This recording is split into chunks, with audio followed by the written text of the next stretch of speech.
What is up, everybody? Welcome back to the Fanatics Eye. It's been like 6 months since my last video. Just been insanely busy with work. But you guys don't care about that. You guys just want to talk about football. So let's talk about football. We're going to jump right into this. Jayden Daniels is the greatest rookie quarterback I have ever witnessed with my own two eyes. And that includes CJ Stroud last season.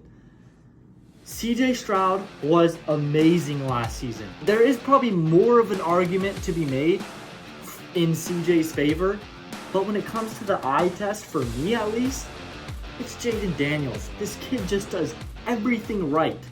If we just get into comparing CJ and Jayden Daniels through their first 8 seasons, and coming into this season, people were like, oh, well, is it fair to compare Caleb Williams and CJ Stroud? You know, CJ Stroud is, the greatest rookie quarterback possibly ever. And so when we do these comparisons, it is not fair because these are two different individuals. Well, we're comparing Jayden Daniels and Caleb Williams, which, by the way, Jayden Daniels has Caleb Williams beat by 10,000 miles. It's not even close. And we are comparing Jayden Daniels now to CJ Stroud's historic rookie season. So let's just compare their stats through the first 8 weeks, okay? Jayden Daniels versus CJ Stroud. Record 6-2, 3-5 in favor of Jayden Daniels. Daniels has 1,736 yards, averaging 247 a game, almost a 76% completion rate. Now we look at Stroud. Record 3-5, yards almost 2,300. But what we have to look at is Jayden Daniels missed an entire game. He missed the Panthers game. He did not play. So if you add what Jayden Daniels is averaging to about 250 yards onto his 1,736, he's got almost 2,000 passing yards compared to CJ's 2,270. So we're close there. CJ averaged about 40 more yards per game, a 62% completion rate to Jayden Daniels' 75. So his completion rate is 13% less. That is a big drop. He had a 14-1 touch. Now, this is what is unbelievable about CJ Stroud's season. Through 8 games, he threw 1 interception. And I think he held that until his 10th game. And his 10th game is when he threw like 2 interceptions or something like that. But anyways, a 14-1 touchdown interception ratio. So that is literally double Jayden Daniels. A 103 passer rating, 1 less than Jayden Daniels. Then we get into the rush yards, and this is where Jayden Daniels really separates himself from the competition. 430 rushing yards, almost 6 yards per carry, and he has a 4-3 touchdown to fumble ratio when running the ball. Like I said, Jayden Daniels 424 to CJ Stroud's 86. That is huge, okay? CJ was averaging 4 yards per carry to Jayden Daniels nearly 6. And then he had a 2-3 touchdown to fumble ratio when running the ball. So really the passing and the running game is evening itself out here until it comes to scoring the ball through the air.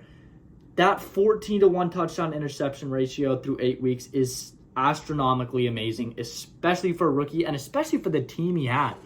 CJ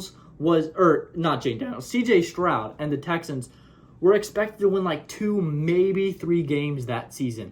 They were supposed to be one of the worst 3 teams in the NFL. CJ Stroud led them to a playoff win over the Cleveland Browns. So, he had a phenomenal season. And what we're going to have to wait for is what Jayden Daniels does in the playoffs. Because Washington is going to make the playoffs. They need to win another 4 games and they're in. And the biggest tell here that's going to really tell us who had the better rookie season is what did they do in the playoffs. CJ Stroud had an amazing game against Cleveland. They won, and then they lost to Baltimore.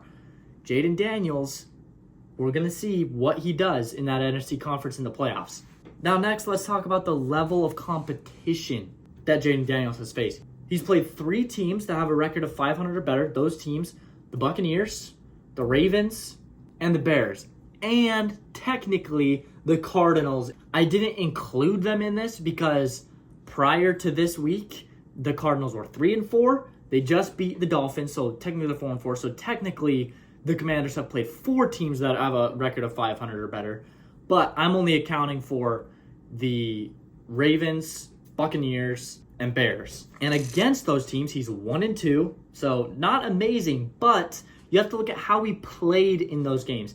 He threw for nearly 800 yards, averaging 260 yards per game, a 65% completion rate, a 3-0 touchdown interception ratio, a 99 passer rating, 162 total rush yards, again averaging almost 6 yards per carry, and 2 touchdowns on the ground. So we're averaging almost 2 touchdowns a game, and just over 300 total yards from scrimmage per game against teams with a record of 500 and better. And those teams with a record of 500 better we're looking at the Buccaneers, who right now, they only lost that Falcons game because of the loss of Chris Godwin and Mike Evans. They have those 2 players, game over. They lost by 1 possession. And that 1 possession, if you had just Mike Evans in that 1 possession, you throw him a go ball, it's a touchdown. That's it. That's all there is to it. They would have won that game. The Buccaneers going forward are not going to be nearly the team that they were when the when the Commanders played them. So just keep that in mind when you're going throughout the rest of the season and looking back on the teams that Jayden Daniels has played. The Buccaneers at that time were a top 5, top 7 team in the NFL. So keep that in mind. And then he had a face-off between Lamar Jackson, and they played extremely similar. They had extremely similar games, and that is massive because people were going into that game, and it was like, this is the MVP battle right here. This is really between the 2 guys who come the end of the season are going to be the winner and the runner-up of the MVP trophy. Sam Darnold and Justin Jefferson should both definitely be in the running for MVP. Joe Burrow, all these guys. They all should be in the running. But come end of the season, it's going to be between Lamar Jackson and Jayden Daniels. And I would probably give the edge to Jayden Daniels because he is more... I think this season, he has had more of an impact on his team than Lamar Jackson has had on his team. And when it comes to it, that is what the MVP is all about. Who is more valuable to your team? Who's the most valuable player? It's not just the best player, because if it's just the best player in the NFL, it's going to be Lamar Jackson or it's going to be Justin Jefferson. It's going to be one of those 2 players. Or, you could even make a case for Joe Burrow. The only reason Joe Burrow isn't going to win it is because they suck this year. And that's on their defense. So I would give it to Joe Burrow if they had a better record. Hands down, I would give it to Joe Burrow. He's leading in almost every single passing category, and he is the only reason that the Bengals have won the games that they've won. He's the only reason. Their defense has been completely abysmal. It's just been an absolute train wreck. Now, before I end this video, and I want to make a full video just around this, because, oh my goodness, if you did not watch that Browns-Ravens game, you totally missed out, because Jameis Winston put on a clinic, especially that, it makes me excited. I've always loved Jameis Winston. How can you not love Jameis Winston? Anyways, again, he threw for over 300 yards, and that game-winning drive, oh my goodness, that was possibly the performance of the week. Jayden Daniels was great, especially that Hail Mary. Oh my goodness, that Hail Mary. Don't even get me started on the Hail Mary. But Jameis Winston, that was the performance of the week. Going in there and beating the best team in the NFL on a game-winning drive. Your team is 1-6, and you just traded away possibly your biggest offensive asset in Amari Cooper to the Bills. And you come in here with a wide receiver core that consists of Cedric Tillman, Jerry Jeudy, a washed Jerry Jeudy, and I don't even remember who the third guy was. That's your receiving core? And Nick Chubb, he did a little bit here and there, but coming off that massive injury, nobody's expecting Nick Chubb to carry the load like he has been. And he certainly didn't in that game. That was all Jameis Winston. David Njoku did have a game, and he is a solid tight end. He is one of the best tight ends in the NFL, that's for sure. If he continues to play like this, it's guaranteed that he is a lock for most improved player, but he might even be in the conversation for MVP.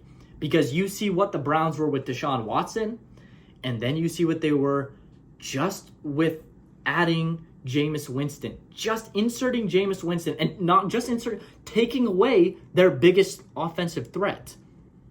And this is what they are? Oh, forget about it, man. They could win out the rest of the season. I mean, besides losing twice to the Steelers, they could very well be 9-8 come the end of the season.